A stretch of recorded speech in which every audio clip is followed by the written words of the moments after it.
Kerinci, a regency in Jambi province, home to the highest active volcano in Indonesia, known as Mount Kerinci, spread across the lush green Barisan mountain ranges and its fertile valleys.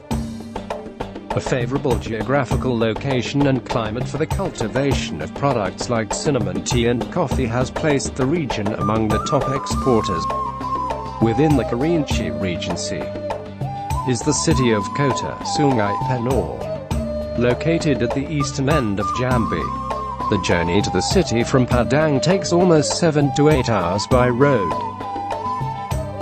Kota Sungai Penuh holds a population of approximately 100,000 citizens and has become a rural trading hub that significantly contributes towards the economy and prosperity of the region. Islam reached the Sumatran island as early as 12th century. It was Aceh, a region located at the northern tip of the island, acted as a gateway for Islam to spread all across Indonesia, including Kerinci. Its strategic location next to the Straits of Malacca, as well as its profound economic prosperity, had attracted the Arabs and Indian traders for several centuries. The traditional accounts credit Syekh Syamaluwa, who is popularly known as Syekh Lengi, for bringing Islam to Kerinci. Today, majority of the people of Kerinci are Muslims, even though certain pre-Islamic beliefs and practices still exist as part of their deep-rooted customs and traditions.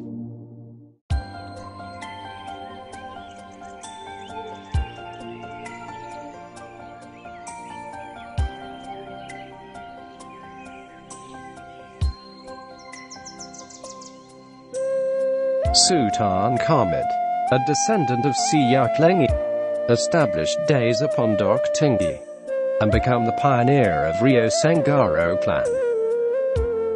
Subsequently, 3 clans had joined and resided in the village, namely Rio Pati, Rio Mendaro and Rio Temenggung.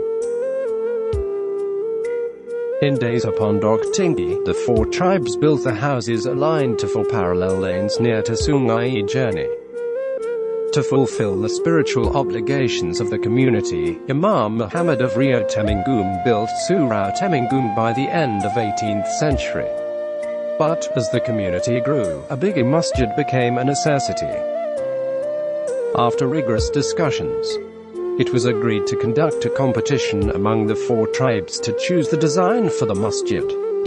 Subsequently, the design proposed by Mt. Ru of Rio Mendaro was selected and the construction of Masjid Pondok Tinggi commenced on the 1st of June of 1874 with the cooperation of all the 4 tribes.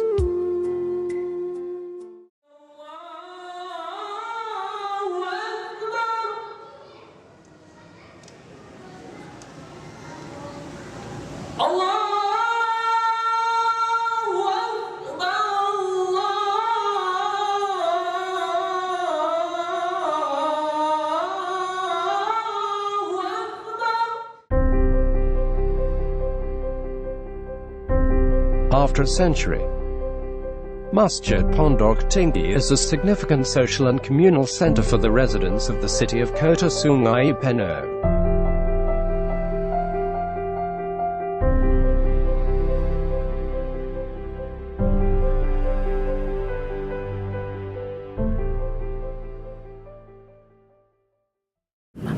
Semulanya masjid ini bukan disebut dengan Masjid Agung Pondok Tinggi. Dulunya disebut dengan Masjid Pondok Tinggi. Artinya nama masjid diambil dari nama dusun. Misalkan kita dusun Sungai Penuh, itu namanya Masjid Sungai Penuh. Dibangun di Pondok Tinggi disebut Masjid Pondok Tinggi. Nah, ketika tahun 1953 datanglah Wakil Presiden Republik Indonesia, yaitu Dr. Muhammad Hatta, datang ke Kerinci. Kemudian beliau diajak masuk ke Masjid Agung ini. Beliau melihat ornamennya luar biasa, sungguh hebat, sungguh struktur yang kokoh, yang kuat. Jadi semenjak itu beliau memberi nama dari masjid Pondok Tinggi menjadi Masjid Agung Pondok Tinggi.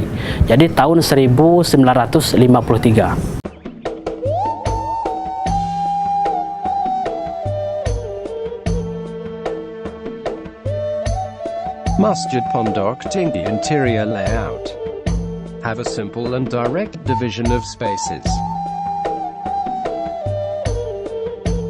The rectangular shape prayer hall applies the open layout concept as to inculcate the culture of ancient mosque in Kerinci.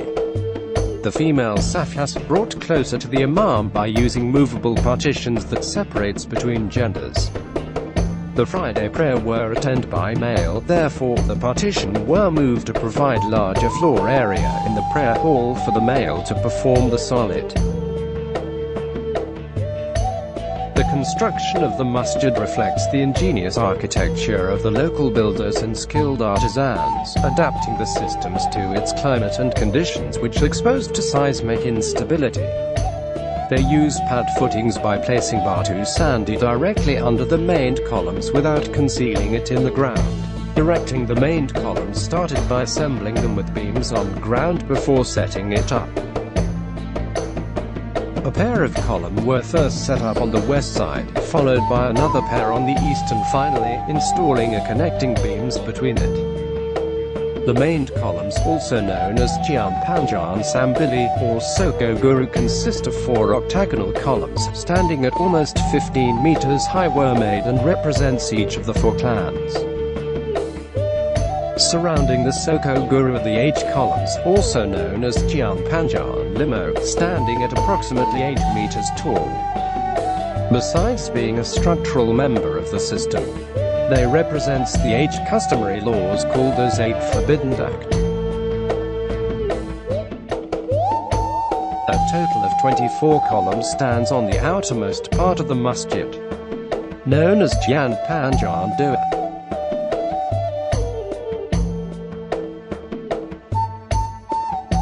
For further enhancement of the links between layers, sets of suspended columns known as Chian Gantung Sambut with tie beams were attached. As it continues, ridge beams, corner hips and common rafters were placed in sequence for the roof structure from bottom to top. Then, a sole hanging column at Jian Gantung takes its place at the top center of the structure. This 7-meter-long column locks all structural components and places a platform for the mustaka.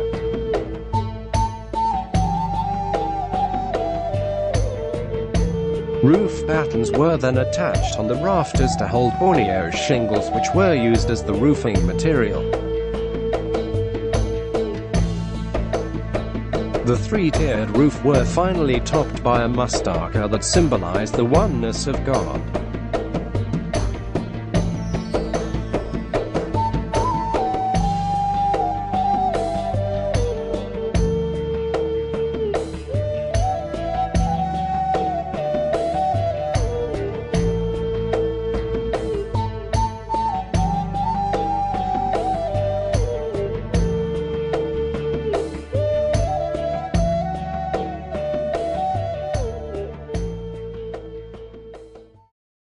These are the architectural features that make Masjid Pondok Tinggi unique.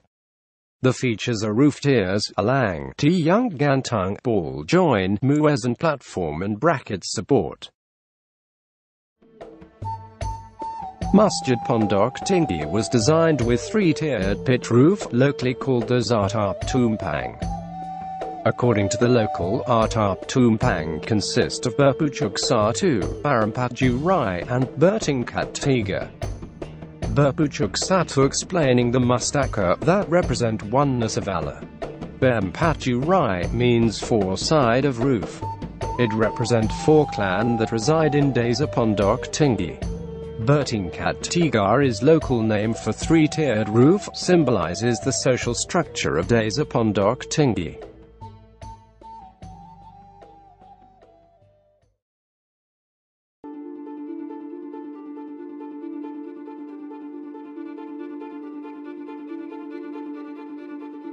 Kerinci is located on the volcanic belts which experienced active seismic movements and volcanic activities.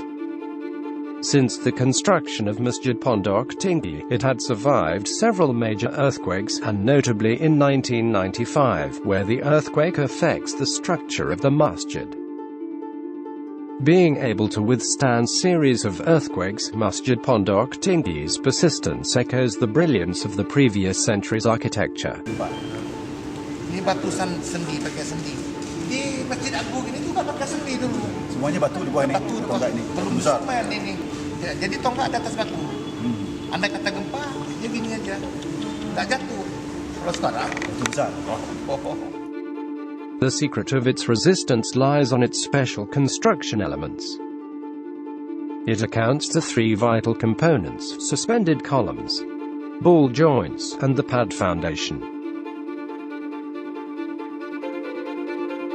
Masjid Pondok Tinggi's structure are made from timber. Timber has lowest density among construction materials.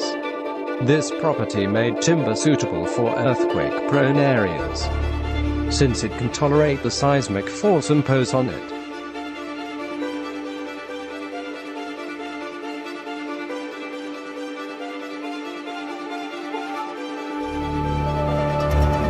Columns were placed on top of pads without having to conceal it in the ground. This allows the column to move about and prevents it to break when the grounds move in occurrence of an earthquake. Ball joint functions as a connector for segments of beams, allowing beams to move without breaking the span of beam during earthquakes. Tian Gantung shares similar functions with the ball joint at the highest parts of the masjid. Generally, the construction of the masjid allows the structure to have movements during an earthquake, thus maximizing the flexibility of the structure by reducing tension on each structural members, transferring the seismic force throughout the structure, and ultimately prevent the structure from rupture or any bending deformation.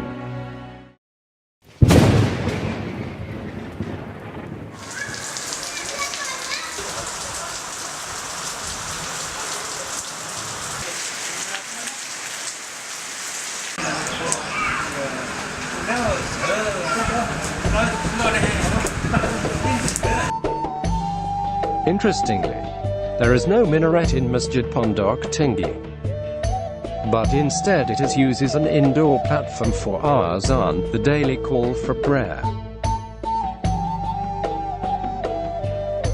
This is one of the unique features of the masjid and old masjids around Kerinci. The muezzin's platform has its own symbolic meaning. There are 17 steps in the first flight that represents 17 rakat of prayer in a day, and 5 stairs in the second flight representing 5 daily prayers.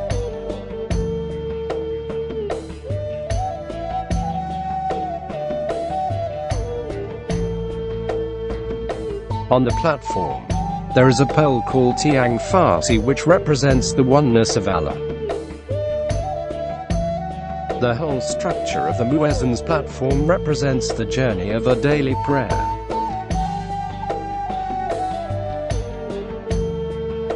The walls of the masjid was constructed with minimum openings to minimize the heat lost and to prevent the cold wind from entering the interiors. Dindingnya dibuat di bagian luar tiang. Kenapa nggak di tiang? Karena kalau di tiang dia itu secara tidak langsung mengurangi kekuatan tiang, maka dibuat di luar tiang. Kemudian ini nggak ada jendela. Kenapa nggak ada jendela? Karena itu tadi pengaruh Hindu, pengaruh keheningan, pengaruh kita ibadah.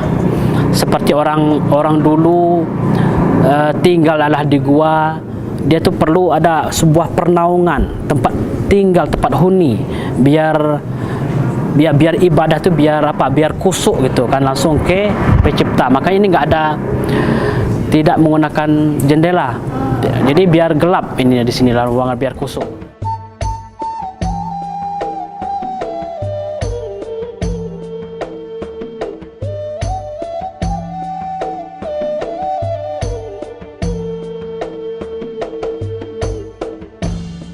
The brackets support are located at four edges of the masjid, functions to lock the walls together and secure the position of hip rafter. The motif engraved on the brackets consist of collective ornamenti. The turik, which is weave and complex of kelak paku kacang berliming and some other floral motif like tampok kelapa. The whole decoration element called padma.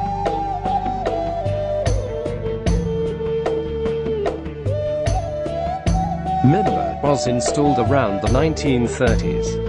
It's located on the right side of mihrab. The minbar still remain its original state until present day.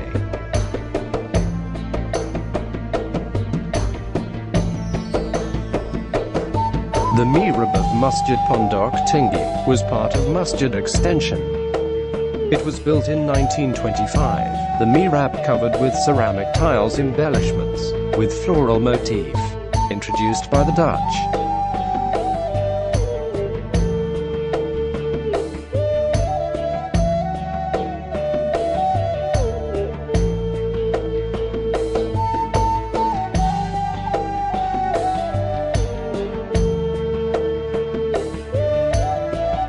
S-shaped is a genuine ornament of Kerinci.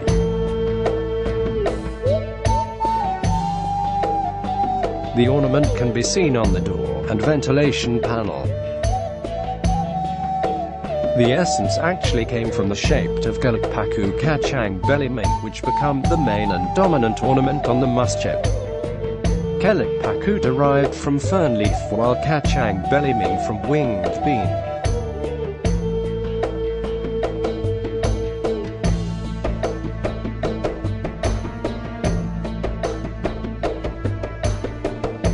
A lang is the extension for overhang roof. Each lang on the masjid first roof tier were carved collectively by 90 different families from all the tribes. Beduk is a percussion like a drum used to announce prayer time, or to alert about important things that happens. Different from other Masjid Agung Pondok Tinggi have two beduk instead of one commonly. A larger berduk segentar lamp, is used to alert villages in emergency situation. And a smaller berduk segentar bumi was used to call for congregational prayer. Masjid Pondok Tinggi undergoes few renovations throughout the years. The original masjid has bamboo floors and walls, while JEJAK were used as roofing material. In between 1874 till 1890, the bamboo walls were changed to wood panels, and in 1891 the roofing were replaced by Borneo shingles. In 1910, the floor were upgraded to gravel and stone. A renovation again happened around 1925, where a mihrab and minbar was added, wooden door replaced, Borneo shingles replaced by zinc, and pualam stone floors changed to cement-rendered floors. Another major change happened in 1980, where bracing were added to the beams and skylights were installed. In 1995, the mustaka fell because of earthquake and replaced by steel mustaka.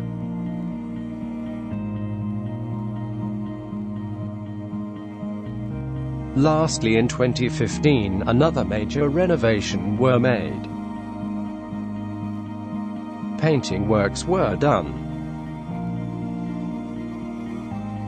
Bracing supported and tension cable installed to support structure. Floor were upgraded with ceramic tiles finishes. Worn-out timbers were replaced, and roof purlin added.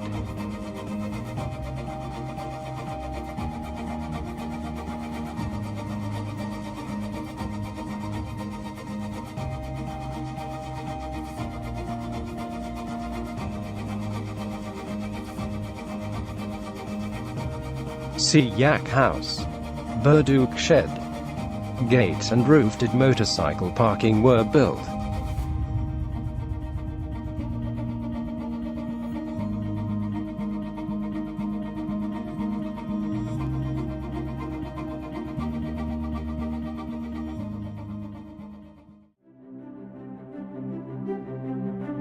Masjid Agung Pondok Tinggi has acclaimed its place in the history of Islamic architecture in Malay world. This masjid has been the center for the society that cherished this house of God in its heart. This masjid remained as a symbol of hope and persistence to the entire community. As a prominent place of worship and education, the spirit and liveliness of the masjid are very apparent till today. It exquisitely remarks the unbent and unbroken values and ideals upheld by the people of Kerinci. Masjid Pondok Tinggi has stood tall as the epitome of dedication and devotion for more than a century now, and perhaps will continue to do so for several centuries to come.